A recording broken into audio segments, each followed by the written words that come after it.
Olá, pessoal. Bom, na nossa aula de hoje de língua portuguesa, nós vamos falar um pouquinho sobre organização de orações. Então, abram na página 54 do livro 3, tá bom? E a gente, como todos os outros exercícios, né? A gente vai falando um pouco dessa estrutura de texto, mas já botando em prática. Então, você e sua turma leram as regras de uso do Parque Ipiranga. Lembra na página anterior, na página 53? Vocês falaram, a gente falou um pouquinho sobre regras, regulamentação, e aí tinham as regras do uso do Parque Ipiranga. E agora a gente vai ver, vai dar continuidade a esse assunto, mas falando um pouquinho sobre essa organização. Aí nesse texto, ele está todo misturadinho e a gente precisa colocá-lo da forma correta. Vamos continuar a leitura para vocês entenderem melhor. Assim como para esse local, há outro que também apresenta algumas regras. A folha de papel em que escrevemos. Para compreender essa regra, tente ler o início da carta escrita por Dona Maria de Souza, que frequenta o Parque Ipiranga. E aí a Dona Maria de Souza escreveu, olha ali, ó, as palavras todas juntas, né? Tem palavra com erro na escrita. Então, vocês precisam corrigir essa carta. Então, vocês precisam organizar o texto, reescrevendo corretamente o que a Dona Maria de Souza escreveu. Leiam lá embaixo que tem dicas importantes. Você observou que a autora da carta não respeitou o espaço entre as palavras nem entre os sinais de pontuação. É essa a primeira regra a ser seguida. Então, vocês precisam dar os espaços entre as palavras e dar espaço entre os sinais de pontuação também, certo? Todo texto deve ser escrito com espaços entre as palavras e entre o sinal de pontuação e a palavra que vem depois. Exemplos de sinal de pontuação: ponto final, exclamação, 2 pontos, interrogação. Bom, agora que vocês já têm essa dica super importante, eu vou dar mais uma.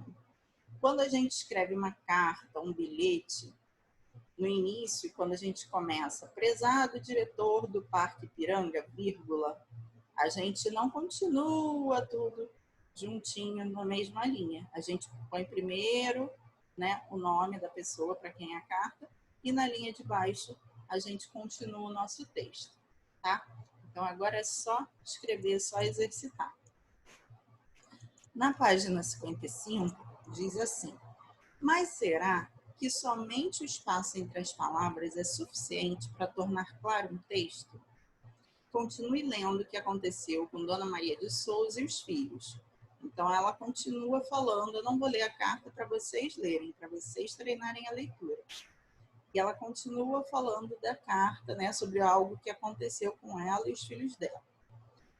Bom, que confusão! As falas da Dona Maria e de seu filho estão todas misturadas e não foram marcadas por parágrafos. Vamos organizá-las? Então, essa é outra dica. Olha lá a regra 2. Todo parágrafo precisa ter espaço entre a primeira palavra e a margem esquerda. A gente já falava isso lá no comecinho do ano, nas aulas presenciais. Então, bota um dedinho, 2 dedinhos, para dar esse espaço do parágrafo, né? Toda vez que começar um parágrafo, tem que ter esse espaço na linha e para poder separar um parágrafo do outro. Todo início de parágrafo tem que ter um espaço, tá bom? E aí, como ela fala, ela está falando das falas das pessoas, né? Tem o travessão, que é esse tracinho antes da fala. Então, tudo isso tem que ser um em cada linha, certo? Para ficar organizado. Lembra que a ideia principal de parágrafo que a gente sempre falou mudou o assunto, muda a linha? Já é outro parágrafo?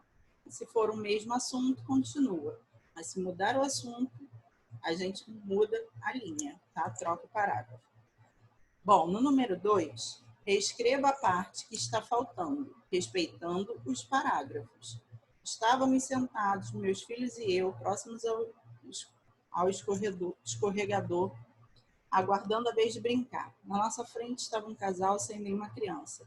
Jorge, meu filho, olhou para mim e disse. Aí vocês têm que reescrever essa parte que está faltando, tá bom? Esse exercício é para vocês irem percebendo a estrutura de texto, como a gente deve usar o ponto, quando é ponto continuativo, quando é ponto parágrafo, ok? Aí depois ela continua. Foi então que veio a surpresa. Quando chegou a vez do casal, eles usaram o escorregador, mas adivinhem que eles colocaram para escorregar? Complete a história. Então, vocês têm que completar com aquela história que já estava ali no quadrinho, tá? E aí, complete a história. No quadrinho tem essa informação?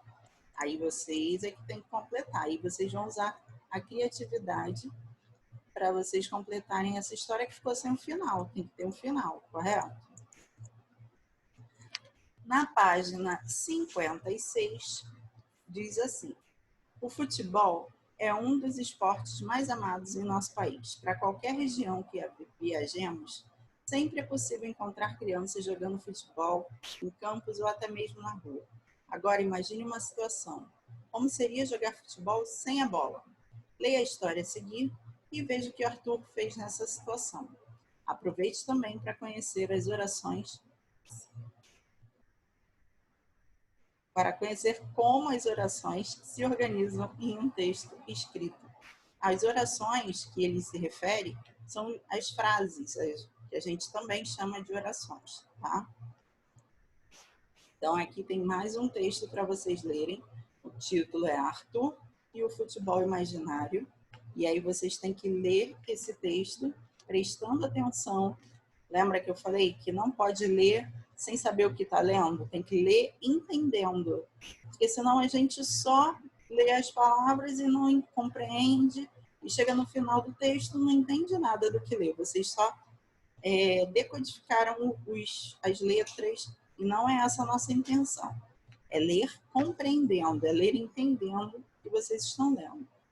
E aí tem uma pergunta: como será que Arthur resolveu a questão? Na página 58, tem um exercício sobre esse texto. Com suas palavras, reescreva o que Arthur fez para resolver o problema. Lembre-se de respeitar os espaços para abertura de parágrafo e entre as palavras. Então, aquele exercício que vocês fizeram lá no comecinho dessa aula, de colocar, organizar o texto, dar espaço no início do parágrafo, dar espaço entre as palavras, vocês têm que colocar agora também. Todo texto que a gente for escrever daqui por diante tem que ter essa estrutura, né? Um espaçozinho lá no início do parágrafo e espaço entre as palavras, senão fica uma confusão. E não é assim, a gente diz que entre uma palavra e outra, a gente tem que dar o espaço, porque a gente não fala tudo junto, né? Tem que ter essa respiração, essa separação, tá bom? Então, vocês vão contar com as palavras de vocês o que o Arthur fez para resolver o problema. Então, vocês vão reescrever a história da maneira que vocês explicariam para alguém, só que com a estrutura do texto. Número 2. Leia o texto novamente. Em seguida, enumere as situações dadas nas alternativas, considerando a ordem em que aparecem no texto. Então, aqui tem várias orações, né, várias frases do texto. E vocês têm que colocar para a primeira oração, número 1, para a segunda, número 2, para a terceira, número 3, e assim por diante, até o 5, tá? Então, vocês têm que colocar a ordem em que elas aparecem no texto. Para isso, é bom ler o texto novamente. Número 3, reúnam-se em equipes e juntos façam um cartaz com as principais regras do futebol. O professor vai organizar um momento para que cada equipe apresente seu cartaz. Essa a gente não vai poder fazer agora, estamos em casa, mas se vocês quiserem, podem produzir o seu cartaz aí na casa de vocês individualmente ou em equipe com a família, e depois, quando a gente retornar, vocês levam para a escola para a gente, tá bom? Na página 59, exercícios propostos. Você pratica algum esporte? Se sua resposta for positiva, dê as informações solicitadas nos degraus da escada. Se for negativa, entreviste uma pessoa que pratique para dar as respostas. Então, se você faz um esporte, cada degrau você vai respondendo, né? Vai falando sobre ele. Se você não pratica nenhum, você vai entrevistar com uma pessoa que faça, tá? Então, tem nome do esporte, número de jogadores, tempo de jogo, o que é necessário para vencer. Então, vocês têm que ir explicando esse esporte. Número 5. Ajude o Jota a encontrar a bola. É um labirintozinho. Então, tem alguns caminhos. Eu fechei para não dar resposta. Mas vocês têm que procurar o caminho certo, né, para o Jota chegar lá na bola. Então, você não pode passar por cima da parede, aquelas coisas que vocês já sabem bem. É um momento divertido, vamos dizer assim. Bom, pessoal, então a proposta de casa são as páginas 54 e 55, 58 e 59. E a 56 e a 57 são leituras, né? Então também é importante ler, mas de exercícios efetivamente são essas 4 só. As outras são para ler. Tá bom? Bons estudos. Se precisar, consulta novamente esse material, tanto a videoaula quanto o livro, vocês podem reler, tá bom? Qualquer dúvida, mandem um beijinho, mandem um recado, tudo na agenda pra gente, que a gente vai adorar responder. Até a próxima. Tchau, tchau.